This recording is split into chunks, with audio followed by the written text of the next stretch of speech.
even before the redesign, which changed the front grille and whatnot, and I'm sure there'll be conversion kits. This car is just beautiful. People are lined up to drive it. It really does have an exotic, almost Italian kind of look to it.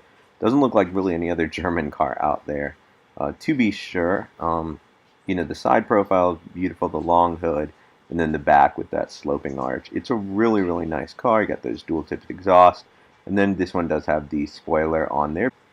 And then coming around to the inside of the car, just a beautiful interior here. Everything is so well laid out, so nice. It's one of Mercedes' nicer interiors. Lots of chrome, you can get the carbon fiber, but it does seem familiar to a Mercedes owner. There's leather, there's, the multi-tone seats, the vents actually are functional. It was a warm day when I got to drive it. A good MMI system, that's even been updated since. Love the brakes. Like I said, you can just see this from this Mercedes video I used. Like, it's an actual nice place inside, and the sound system actually is pretty good in there as well. You can adjust the shocks. Love the flat bottom wheel. Get it in the proper mode and take it out on the track. All right. A foot on the brake. Okay, there we go. So I'm with one of the chief AMG driving instructors, which is kind of a nice perk. Did I get your title right? That's exactly right. Chief instructor here in the US. Nice.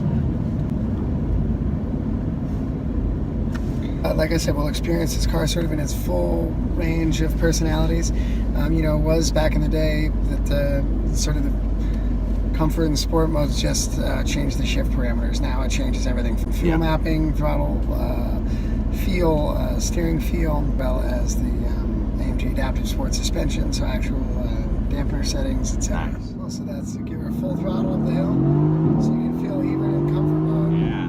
Really a lot there. But what you'll notice as you get up here to turn 1 is you'll notice really soft, gentle feel from the steering. Oh yeah. And nice compliant suspension. You get a little bit of perception of body roll there. Yeah.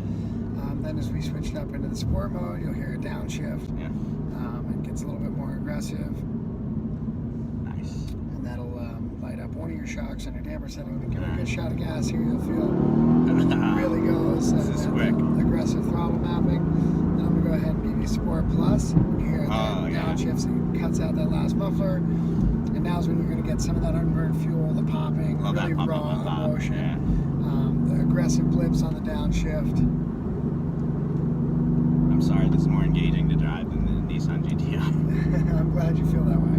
I agree with you. Like, that car is fast, but it just doesn't feel fast is the problem. I don't know how else to explain it. A lot of emotion involved with driving the Mercedes AMG GTS. It really is an emotive experience.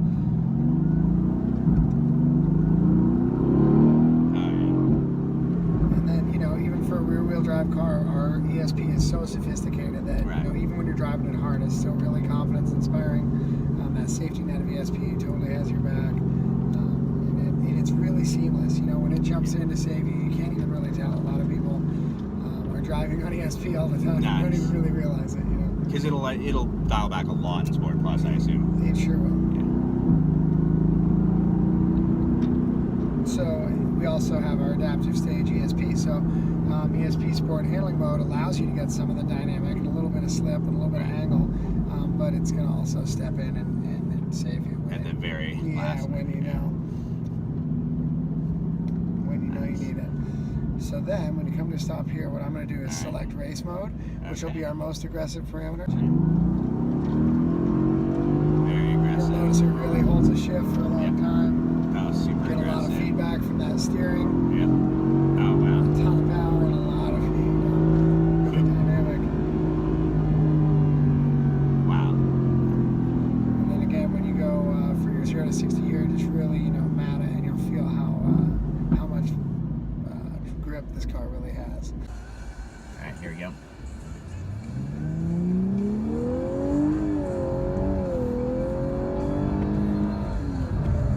How fast this car is here. This is great. Yeah.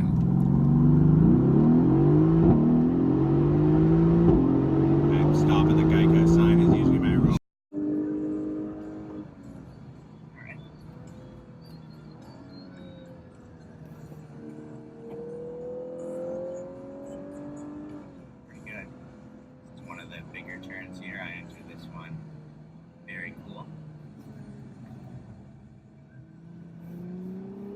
And as you can see, I've now caught everyone else who, you know, was nowhere near me in the beginning. Give it a hard stop if you want. Feel those brakes. You can go hard on the brakes. I don't know that I need to. Actually, this car is so composed.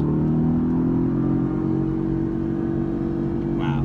This got up to did not 100, which was red 60. That's crazy because yeah, the Julia was up to 90 when I didn't even expect it. That's crazy.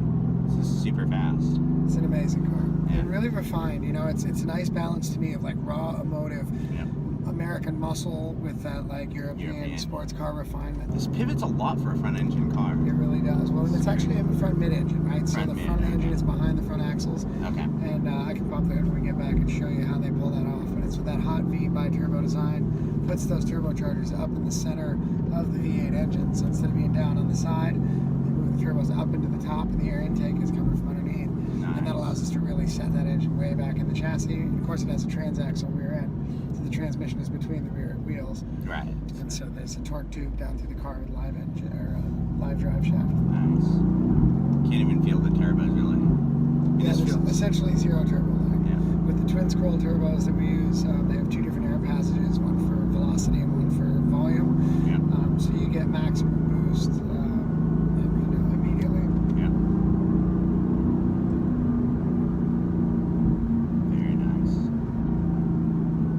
This is one of the best handling cars out there. In my opinion, it is. This is to me the funnest and most confidence-inspiring super sports car to drive there is. Yeah. And then there's the GTR too, and on top of it, right, coming out. That's right. We'll be looking forward to their arrival. Actually, I believe they're here in the country already. Yeah. And just waiting to get them released from port and in the hands of our customers. Wow, that's cool. I don't know that you need it, honestly, but there's a lot of really cool technology involved in that GTR. yeah. It's got active aero, so it's got a couple of different features that redirect airflow at speed. It's got rear steering. It has a 9-stage traction control system. Oh, wow. So as you get more confident on the track, you can keep dialing back the track. And what do you, I know we talked at lunch a little bit about the driving school. Are these some of the cars you have out there? Yeah, absolutely. So we're using the AMG GTS at the driving school, as well as the AMG C63, the SL63, C43, SLC43. We have about 60 cars that travel with the Academy. Oh, sweet. When you finish with that video, I want to see it. Right, it's a good one. It'll be on my YouTube for sure. So if you're not already subscribed, subscribe, because I'm probably going to check that out. This is like the third person I've talked to. And if you are subscribed, I know you guys will be interested in that, and I'll document that whole experience for you guys. Until next time, my speedy racers, drive on.